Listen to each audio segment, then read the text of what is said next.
Okay, welcome to SCOD Talks. Today I'm just going to practice reading from this book and just see how long I can go, how long I can stretch this recording out. And just basically aid my editing of the part 2 of the SCOD History of Philosophy book. So I'll start at the beginning. I'm pretty pleased with the cover of the book with the skyscrapers and the way that the text is oriented to reflect modern architecture, which is, of course, one of my focuses. So, SCOD History of Philosophy, Part 2, by me, Drogo Empedocles, published in 2018 by SCOD. And, of course, my doctorate degree is honorary through my own work, specifically the Way Too Much book. SCOD Philosophy Series. Introduction. SCOD Philosophy is a summary of important theories, expressions, and philosophies of world history in order to have dialogue and arrive at conclusions periodically and perpetually, with permaculture commentary, including related theories in the arts and sciences. This is a general history, this book, of possible cause and effect knowledge enough to allow for creation of personal SCOD wisdom guides regarding independence, relationships, society, politics, and life. SCOD theory determines design methods to build and nurture communities.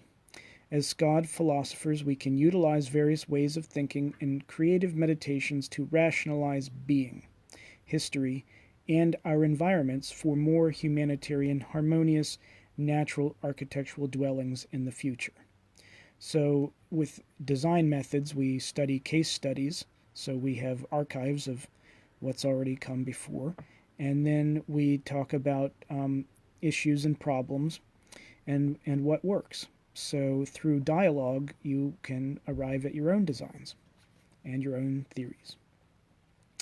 SCOD futurism is motivation to design, dwell, discover, travel, and explore. And thank you again to all of my Patreon supporters. This is pretty much, you might be the only ones listening to this, which is fine because, again, this is practice for me reading. And I'm not going to read the History of Philosophy chronology because I've already done that in another reading. And it doesn't flow very well. It's just names and dates. So, philosophy is to the mind of the architect as eyesight to his steps. Whatever may be his medium of expression, he utters truth with manifest beauty of thought. If he is an architect, his buildings are natural. In him, philosophy and genius live by each other. And that's a quote by Frank Lloyd Wright from his book, A Testament. Philosophical theories, including political methodologies, are the reason we do most of the things we do in society. Scientific theories help explain how natural forces contain and define our abilities. Natural science tries to explain forces that will happen without belief needed. But artificial social constructs and civil systems are contingent upon obedient participation by humans in ways that natural laws are not. Organic theories of thought have always been important to civilization. If we change our individual minds on group issues, then we can change our collective minds, social consciousness, about our beliefs and reality. Then we can change laws and make evolving social progress, as one does. Most people do not think architectural theory has any bearing on their lives. This, of course, makes me sad since I spend a lot of my life thinking about it. Assuming lack of belief, why the disconnect between physical and mental reality? So these are questions I'm asking myself regarding why more people are not like me, which is funny to ask because I often say I'm very weird, and of course, I'm an architect because my father was an architect, and I look at it from an artistic perspective because my parents were artists. So, hi, Nina. So, unawareness from too many bills to pay and jobs to do. So, in other words, people are busy. Yes, we know this. This causes, our business causes apathetic nihilism about ideas beyond our control. Is it also because we think theories have no relation to reality? Is it ignorance due to lack of education? Or is it simply just more fun to watch sports, or go shopping, or live for the now? Which I often do a lot of those things. And that should be the end of the discussion. Or should it be the end of the discussion? So I've tried to ask a lot of questions in this book to keep it philosophical.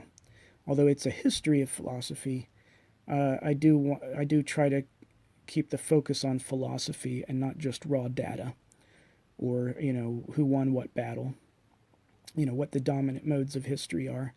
It's really about dialogue, at least within your own mind, as you think about the subjects, and then it gives it's sort of like also putting a book on a coffee table. I like to make books that can be talked about and discussed, and that actually provoke thought, provoke some kind of questioning, some kind of like what of course one of the most heated debates I got into was why would you over the question, why would you publish a book that's not very good?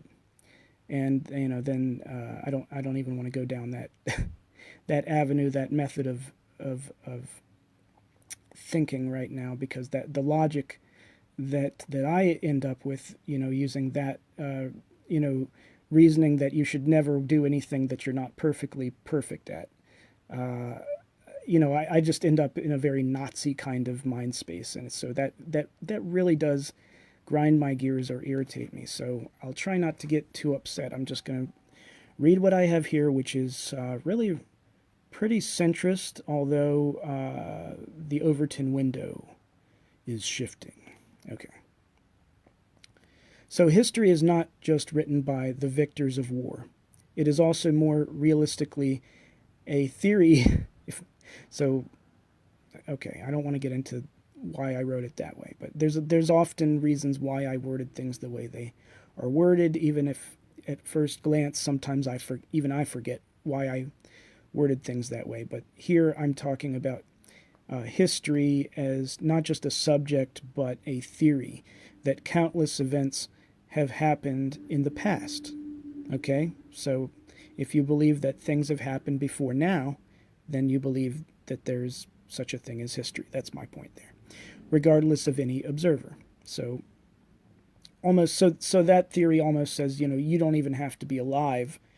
Do you, regardless of your own perspective, do you think that things happened before for other people?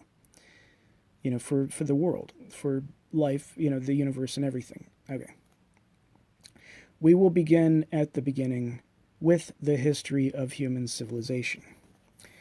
Prehistoric to colonial empire era summary. Prehistoric humans came from Africa before 100,000 BC and had spread across the world by 12,000 BC. Neolithic Homo sapien tribes settled in the Fertile Crescent circa 10,000 BC.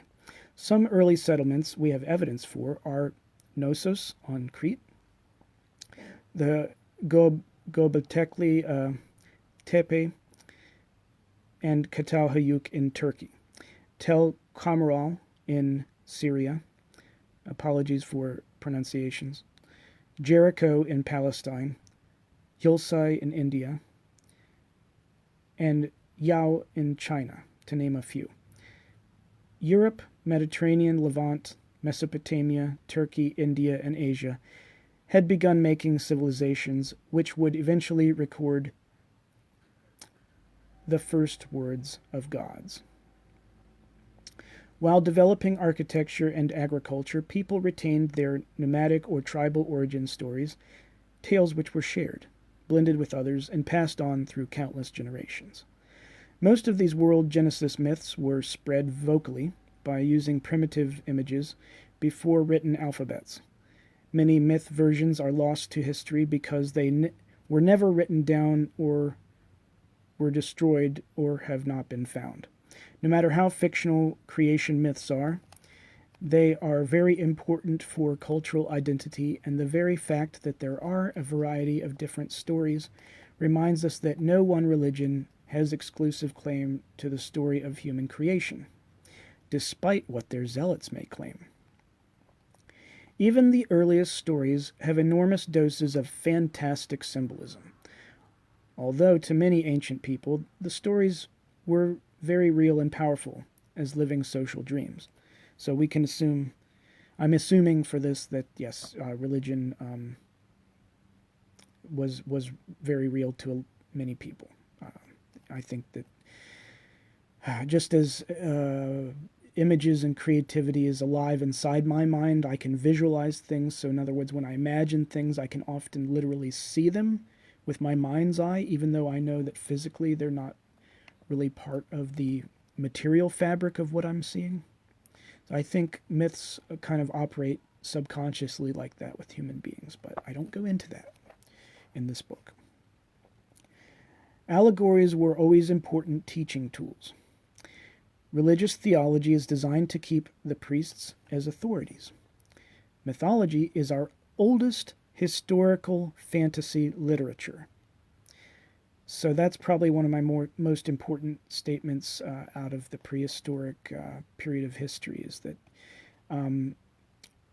we can use mythology not just as a religious tool, but as, for history, it's historical fantasy literature. So, and I talk with authors about this who write, in using historic elements with fiction.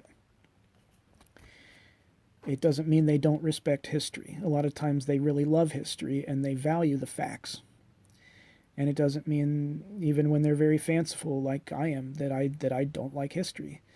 It means that I also like creativity and imagination. Philosophy is to the mind of the architect as eyesight to his steps. Okay, I already read that. So anyway, my point there with the value of creativity and knowledge, facts, is that it's about that life is sort of a balance between the two. Where, for example, we're awake almost half the time and we're asleep almost half the time if we're lucky, if we get good sleep. One could dream of a good life where we, enjoy our sleep. And that's another thing. Do we have restful sleep? But, and dream. Do we, how often do we dream or imagine things? But, yeah, the point of religion is not just, you can be very hardline dogmatic about it, but I personally am very agnostic about it, and I think that imagination and creativity is a huge part of it, is, about trying to think beyond what is considered mundane or normal, and it's the higher consciousness concept, which is to dream of things that are beyond human comprehension. So that in and of itself is literally impossible. If it's beyond, so to try to be superhuman is why people love comic books. Okay. During and after the reign of giant leaders since ancient history, theater satires were performed by subjects of all social status as political commentary. After a time, some stories survived, mixed with fictional folklore legends and religious myths. In this way, Shakespeare's plays became part of English culture long after the original propaganda historical fiction was spun. Sumerian, Egyptian, and Babylonian empires were our first cultures that left massive architecture and written records officially. Older cultures did not leave much obvious evidence, yet they may have used writing or arts that we have not found. Until then, we have established basic facts known by many institutions in many places for hundreds of years. However, new historic archaeological discoveries happen randomly, like Cahokia, for example, which I've been there. Greek, Roman, and Christian empires used sculpture and architecture to facilitate the public, usually under dictatorships. In Greece, stoas, plazas, and theaters promoted democracy, yet cooperative societies get quickly smashed or oppressed by competitive economic and political greed. Many militants consider this a brutal part of human nature that we will not grow out of in our evolution as a species, at least for eons. And of course, with Rome, we know that the gladiatorial games became a great distraction, so that everyday people wouldn't rebel, to give them something to do when they don't have a job or to spend their money on rather than politics, because the days of the Roman Republic were over. It was really the Roman Empire, despite the false propaganda perpetuated by the state that we're helping the Roman citizens. You're a part of the glory of Rome and all that. But they would have these sporting events where there was a lot of violence, and that was sort of the subconscious of society's sort of trying to get a vent about all the corruption and the terrible everyday life stuff. To dream, to escape through fantasy. I think professional sports these days is very much about that, and wasting thousands and thousands, millions of dollars, rather than actually helping people in their lives. So anyway, okay, where was I? Zoroaster, diminished culturally and was almost forgotten. Recently, he was rediscovered by the modern West along with other forgotten wise pagans through the writings of Nietzsche. Asian philosophy became accepted in the West for Europeans during the Victorian late 1800s. Asian styles and some cultural concepts become very popular as part of social movements and economic trends in England and America, just as many of our products were exported to the East. And I apologize to Asians that I don't spend a lot of time talking about that in a book called, History of Modern Philosophy. But I am very Western centric. I'm very English speaking. Whatever we want to say that proper English is. I can speak different dialects of English, but I'm not so good with other languages. So I admit my ignorance, regarding things away from the places that I've been more often or lived. I like visiting foreign countries, but I don't have experience living in foreign countries. So I just try to write about what I know. And I did grow up in an America where we had many Asian customs integrated. For my martial arts training is an example that I like to talk about, and doing yoga before class at my Claymont school and things like that. So I did have Eastern philosophical practices integrated into my physical habits. Okay. So, Abrahamic Judaism, Christianity, and Islamic cultures continued to wage ancient wars on each other. Perhaps this is why so many are questioning the wisdom of their dogmas. How can those popular religions be worth so much if they continue to wage war on people they consider different than themselves? Question mark. They only value the first commandment of obeying the Lord, which usually means the church, and biases of conservative society, so priests, rather than the golden rule of treat others as you would have them treat you.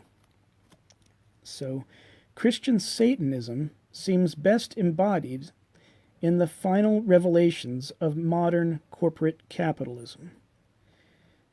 Okay, so even though I call myself pagan, I have extensive Christian background and knowledge. So I like to talk about how religion is used to wage war and kill people, which my ancestors did a lot of that. Okay.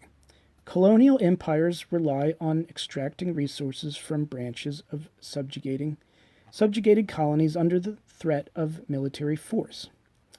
Empires can run using monarchies, states, or corporations as legal power. American government began as a corporate conglomerate who represented their home states. So each of the business owners, like in Boston, uh, they they were some of so the rebellion was illegal under the monarchy empire of England. Gradually, U.S. federal government grew with economic and population expansion, run by corporate business owners who corrupted politicians. Thus began our American empire. And then I do spend at least one page talking about Native Americans, even though I don't have Native American blood. I did work with Russell Means a bit on designing the treaty school for the Sioux, and I love learning more about Native Americans. And so Manifest Destiny, are also the Mormon Church mythology of that we deserve to have power because of 12, tying Jesus into why it was okay for us to push Native Americans off their land and commit genocide.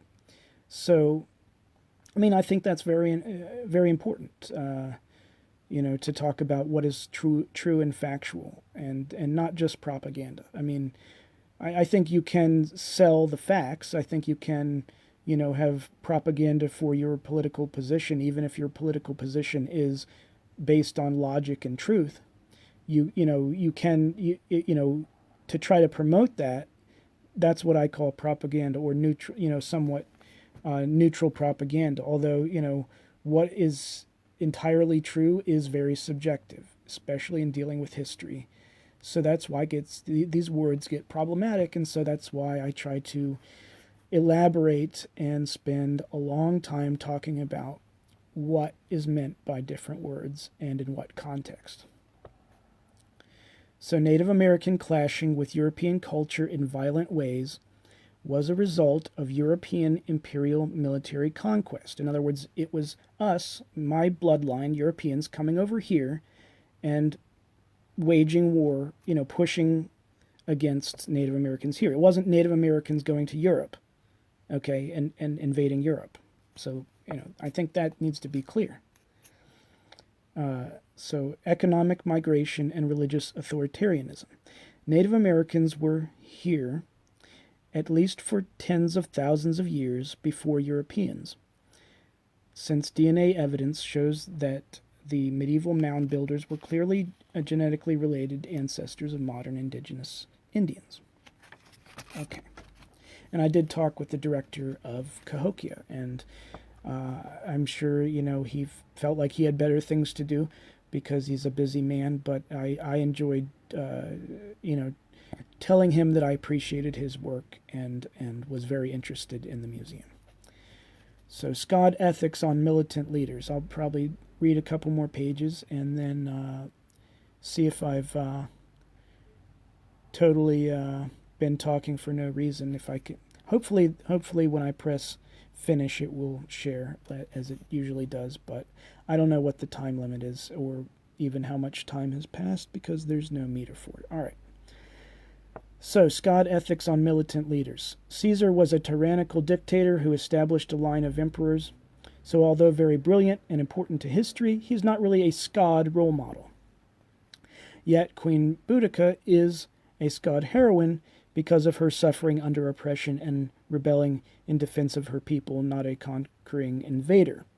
We should judge our own leaders harshest because we have more responsibility for their control than others. And of course, Queen Boudica was a woman, and there's not enough women talked about in history, I think, considering that they have been part of half of the population for as long as there ever have been people.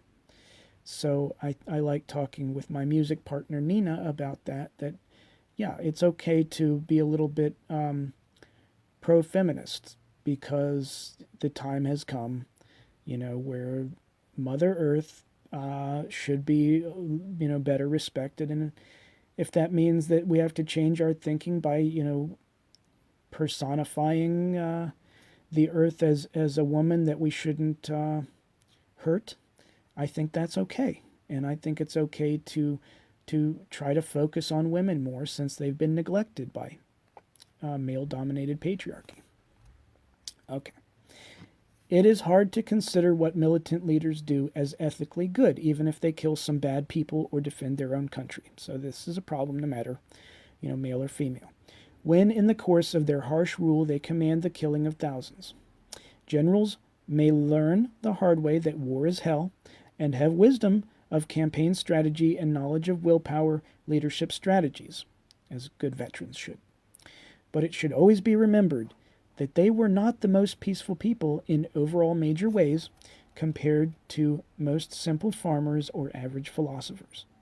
So that's not saying that veterans can't be peaceful or that farmers can't be violent. So even great philosophers are rarely recorded to have killed anyone unless we include orators and authors like Hitler, who were, it's always fun to mention Hitler every once in a while, just to, for shock value, if nothing else, okay? So some philosophers were military commanders, all right? Like some Romans, all right? Most great philosophers advocate peace more than violence, and this is why the most important SCOD philosophers should consider the morality of their major views. So I'm talking about modern times now, when we're trying to formulate our own opinions about things. And if anybody wants to use my SCOD methodology here of considering all the elements and trying to re-amalgamate things that better fit our own lives. So we should consider the morality of major views regarding conflict resolution and what is promoted within society. Questions of killing become part of SCOD theme regarding the important value of life and how that value affects civilization. And of course, hypocrisy is natural and happens all the time to the best of us. I like vegans. I'm not vegan. I have been vegan. Well, I have been vegetarian, but not vegan. So, so usually I just try to eat more vegetables and less meat. And over the years, I've gotten very good at that. So my diet is pretty vegetarian based. I'm an omnivore, but part of that is reflects my flaws and part of, I always will try to admit to when things seem hypocritical that I do, I realized a while ago that I might enjoy smoking a cigar, but it is hypocritical to trying to eat healthy, so do healthy things, like I did a lot of exercise also. So why would you smoke a cigar? And so why would you do something that's bad for you if you do things that are good for you? It seems like hypocrisy, and I think it can be counted as, I think it can be considered hypocritical to even though it's very natural and we often do it all the time, lots of times by mistake or not even realizing it. So it's not that we're trying to be hypocritical all the time, but philosophy is about thinking about contradictions, similarities, differences, and all these things. So ancient to medieval, 600 BC to 1400 AD summary. Pagan philosophy, skeptic cynicism, and stoic epistemology. Marketplace riddlers and wise porch dwellers. I like that little subtitle. So Pythagoras, Empedocles, Democritus, Socrates, Plato, Aristotle, Diogenes, Demosthenes, Epicurus, Virgil, Cicero, Epictetus, Queen Boudica, and Vitruvius. Christian philosophy. Christian Roman Catholic Church, Gothic tragedy and Celtic romance, sinners and saints. Church theologians, Plotinus, however you want to say that. Arthurian folklore and legends. Christian Catholic dogma versus Gnostic alchemical discovery. In cultures dominated by authoritarian religion, dogmatic canon versus mystical alchemy can be considered not just religious conservatives trying to destroy the end of paganism and the birth of the scientific revolution, but this ideological war also was part of politics, economics, and medicine. Labels. Christian philosophers usually believed that their religion was in conflict with science, magic, or art, experiments and inventions, due to dogmatic scriptures. But Hermes Trismegistus, the threefold magician, sought to integrate them.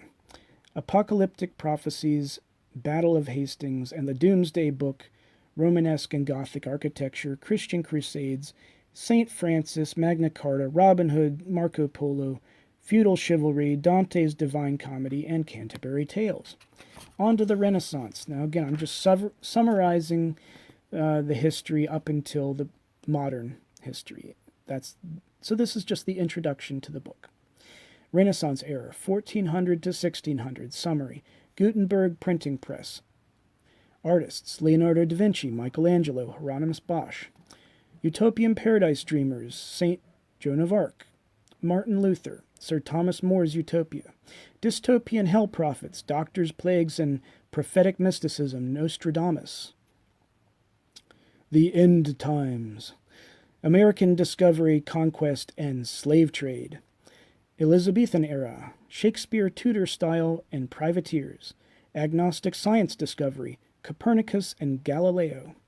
Architects that I focus on, Brunelleschi, Bramante, and Palladio. And in future books I hope to do more. But, so if you want to, read my writings on that, that's in the first book. The part 1 of the History of Philosophy. And so getting on to the Enlightenment era, 1600 to 1800 AD.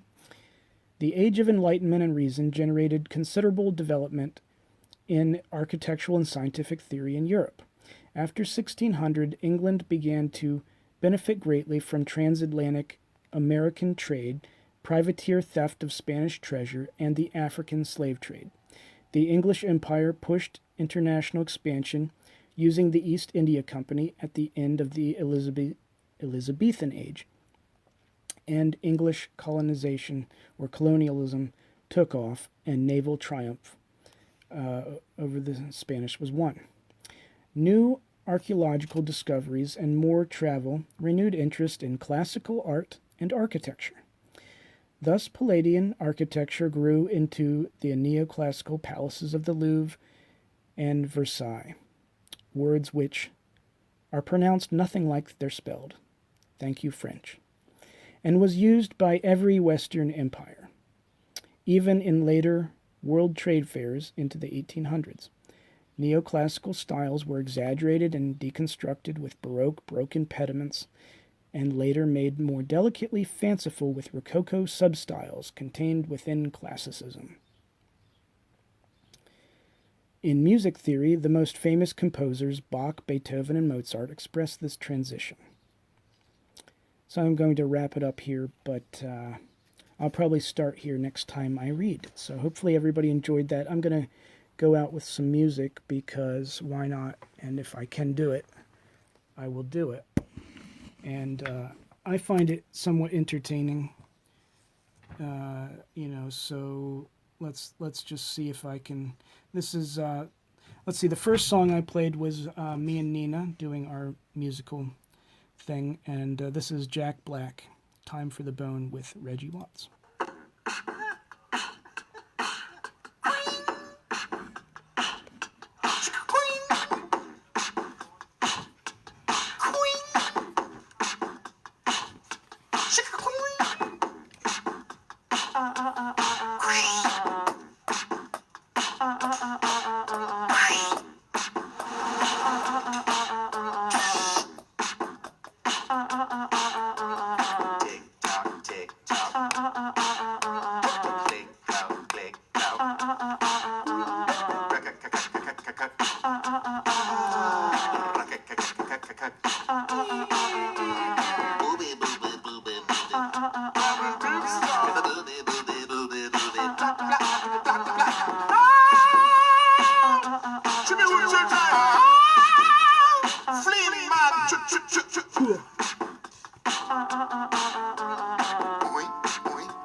outside. He did not think that he would ever come home. Then one day, I looked for doggy outside. Then he said that he found himself a bone.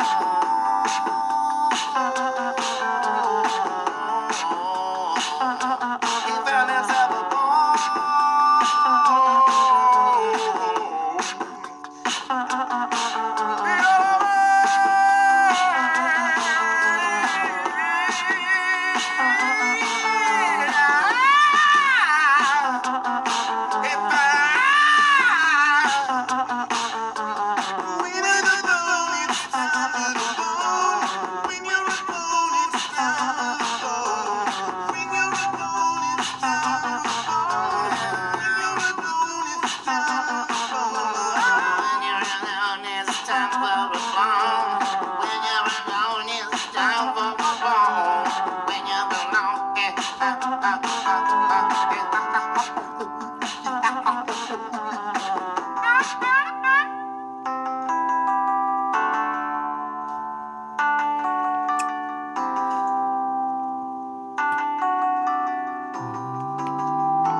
When you're alone, it's time for the bone.